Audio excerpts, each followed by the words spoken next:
Hey everybody, this is Bill Black. Just get some preparing for an open house tomorrow. So I wanted to go over three loan options came up with. So we're going to offer a 1.0 buy down on this. The seller is going to pay for this.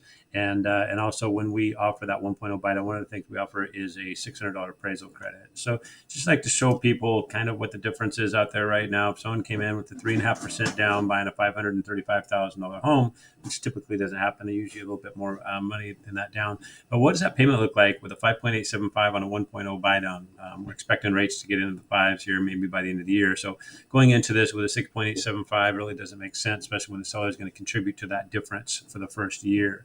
What that look like? Total payment $35.91 is 68 with the first, and then the property taxes $90 on the insurance, $235 for mortgage insurance, and then the HOA. So a total payment of $36.21 on something like this.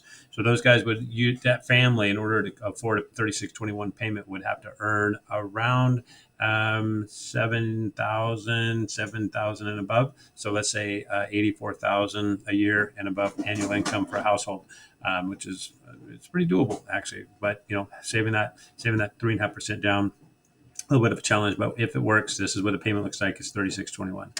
Coming in with 10% down and going on the conventional line with high credit scores, we're looking at about 33.97 with the buy down, and then the 20% down with the 1.0 buy down payment around $3,000.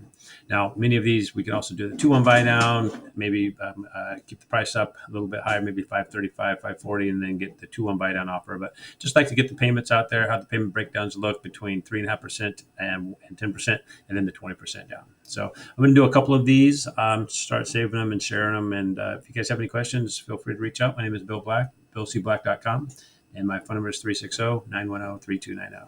Thank you and have a great day.